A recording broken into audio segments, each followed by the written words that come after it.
বিসমিল্লাহির রহমানির রহিম। আমার ইউটিউব চ্যানেলের নাম হলো মানুষের রূপমুক্ত ইউটিউব চ্যানেল। আর পেজের মাঝে আপনারা ক্লিক করলে পাবেন মানুষের রূপমুক্ত কুরআনী চিকিৎসা। আজকের যে বিষয় হলো, যে কোনো লোক বশীকরণ। এটি হলো আপনার একটা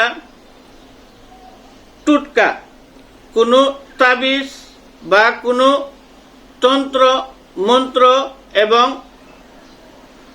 কোনো কিছু না, একটা টুটকা দিমু। এই টুটকাটা আপনারা ব্যবহার করবেন, আপনারা যে কোনো লোক বশীভূত হবে।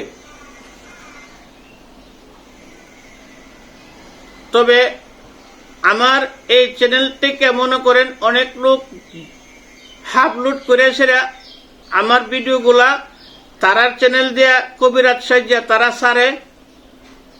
যদি আপনারা এটা করেন তাহলে আমার দিয়ে যদি কোনো লোকে কাজ করাইতে চান বা কিছু করাইতে চান, তাহলে আমার স্ক্রিনের নম্বর থাকবে, ওই নম্বরে যোগাযোগ করবেন।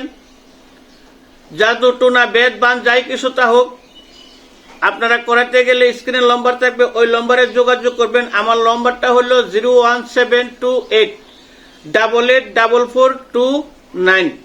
এই নম্বর ছাড়া যদি মনে করেন আপনারা যোগাযোগ করেন আর প্রচারিত হন, তাহলে আমি এবং আমার চ্যানেল দায়ী থাকবে না। আর আমার দিয়ে কাজ করাতে গেলে আপনারা স্ক্রিনতে নম্বর নেবেন, নিয়ে সেরে আপনারা ভিডিও কলে আমারে দেখবেন, দেখে সেরে আপনারা কন্ট্যাক্ট করবেন, যে কোনো কাজ করেন। আর এই নম্বর ছাড়া যোগাযোগ করে যদি কোনো প্রচারিত হন, তাহলে আমি এবং আমার চ্যানেল দায়ী থাকবে না। কারণ আমার নাম দিয়ে সেরা অনেক কবিরাজ সাহায্যে সেরা তারা অনেক মানুষ থেকে টাকা পয়সা হাতায় নিছে।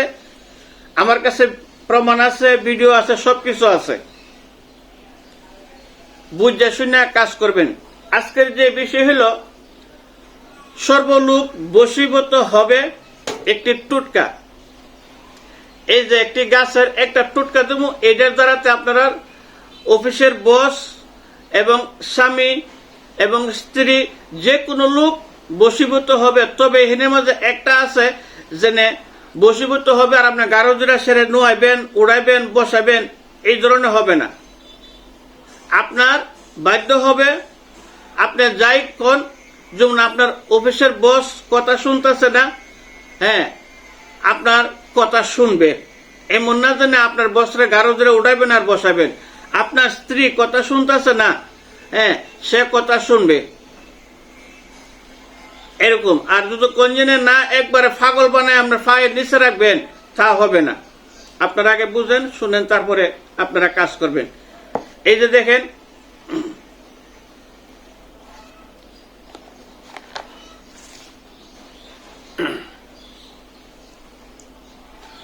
ভালো করে দেখেন,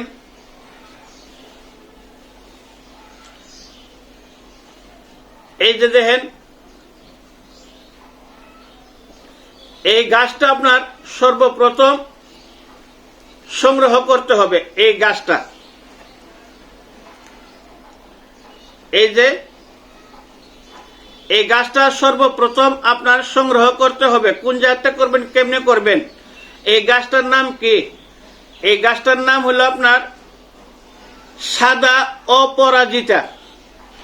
সাদা অপরাজিতা। প্রয়োজন বোধে আপনারা একটা নার্সারি থেকে একটা গাছ কিনে আইনা টপের মাঝে আপনার বাড়িতে লাগাই দিবেন। দেওয়ার পরে এটা আপনার কাজটা করতে হবে, চন্দ্রগ্রহণ যেই সময় লাগবে ওই সময় ওই গাছটা আপনার তুলতে হবে। এই গাছটা যেদিন আপনার চন্দ্রগ্রহণ লাগবে, সূর্যগ্রহণ না, কিন্তু চন্দ্রগ্রহণ লাগবে, ওই সময় এই গাছটা যে সময় লাগে এই সময় এটা আপনার তুলতে হবে। শ্বাসটা বন্ধ করে সেরা আপনারা গাছটা তুলবেন। তোলার পরে এই গাছটা আপনারা পরিষ্কার করে এটা রেখে দিবেন। এটা শিকড়টা মনে করেন যত সোহাগ, কোনো সমস্যা নাই। একবারে শুকায় গেলে, অনেকে বলেন যে না গাছ শুকায় গেলে কাজ হয় না। আপনার গাছ যদি এটা মনে করেন 10 বছর থাকে, এই জ্বরটা আপনার কাজে লাগবে। কিছু কিছু গাছ আছে, হ্যাঁ ঠিক আছে, শুকায় গেলে কাজ হয় না। হ্যাঁ, আর অনেক অনেক শিকড় আছে মনে করেন যে শুকায় গেলে তার গুণ কমে না। যেমন আদা একটা জিনিস আছে মনে করেন শুকায় গেলে তার ঝাল কমে না, মরিচ শুকায় গেলে তার ঝাল কমে না। ঠিক এই ধরনের এই শিকড়টা আপনারা আনবেন বাড়িতে, আইনা সেরা আপনারা একটা নিয়ত করবেন যে অফিসের বস বা আপনার স্ত্রী বা আপনার প্রেমিকা আপনার কথা শুনতেছে না, তাহলে আপনারা একটু শিহর কাটতে সেরা এই যে লাল কাপড়ের টুকুর আছে, এই ধরনের একটা টুকরা করবেন লাল কাপড় করে সেরা এটারে আপনারা টুকরাটা ভালো করে ঘুরে ফেসাইবেন। ফেসাই সেরা আপনারা একটা মাদুলিতে ভরে সেরা এটা আপনার কোমরে বাঁধে দিবেন। তাহলে মনে করেন আপনার কাজ হয়ে যাবে ইনশাল্লাহ। সম্পূর্ণ বুঝাই কইছি। এরপরে না বুঝলে স্ক্রিনের নম্বর থাকবে, ওই নম্বরে যোগাযোগ করবেন। আমি এখানে শেষ করলাম, ভিডিও লম্বা হয়ে গেছে। আসসালামু আলাইকুম, সবাইকে ধন্যবাদ।